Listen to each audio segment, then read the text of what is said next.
Tallinna Kopli ametikooli direktor Kaspar Kaugija hindab uut kutsevõistluse süsteemi kehvemaks.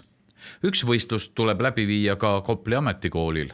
Sellel aastal, eks me kõik imesta, kui tuli teade, et ei korraldata ühtset suurt sellist üritust, vaid sellised väiksed eraldi koolides toimuvad võistlused. Näiteks Tallinna Kopli ametikoolis toimub nüüd eraldi keskkonnatehnika lukseppadele mõeldud kutsemeistrivõistlus Noormeister.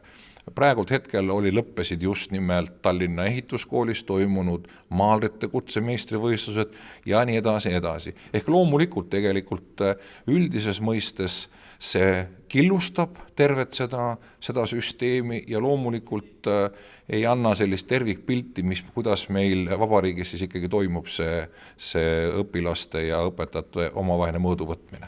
Keskerakonna fraktsioon esitas täna ka arupärimise. Miks muudeti kutsevõistlust Noormeister ja kas riik seda ikka edasi kavatseb rahastada? Selline tippsündmus, kus on sadu õppureid üksteisega võistlemas kõige positiivsemas mõttes ja tõepoolest tuhandeid ja tuhandeid pealtvaatajaid.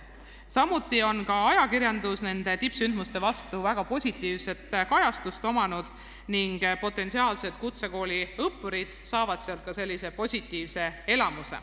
Haridus- ja teadusminister Jürgen Ligi ütles talle omasel nipsakal moel, et tema arust võinuks selle küsimuse esitada talle koridoris, mitte raisata selle peale Riigikogu arupärimist. See ei vasta tõele, et kutseharidus on vaeslapse rollis, pigem on ta ikkagi olnud soositud lapse rollis ja üleellitatud, seal on ümberkorraldusi edasi lükatud liiga palju ja investeeringuid on kohati liiga ohtralt tehtud, liiga optimistlikult. Koolijuhina tegutsenud Riigikogu liige Märt Sults usub, et ministri turtsakus tuleb sellest, et ta ei taha oma viga tunnistada. Asi on selles, et minister unustas ära selle võistluse lihtsalt.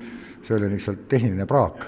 Ta praegu puldist küll ei julgenud seda välja öelda, aga ministeeriumist öeldi välja, et see minister lihtsalt unustas ära sellise võistluse, aga õpilased ju elavad ju positiivse konkurentsi peal. Pärast selle võistluse võitja läheb edasi Euroskillsile ja kui ta sinna Euroskillsile läheb ja sealt tuleb näiteks diplomeeritud plaatija välja, siis ta on tegelikult juba väga kõrge kategooriaga plaatija näiteks. Ja Eestis oleks tal juba hoopis teistsugune palk kui mingisugusel kutsekoolil niisama tavalõpetajal. Tal oleks ikkagi meistripalk juba.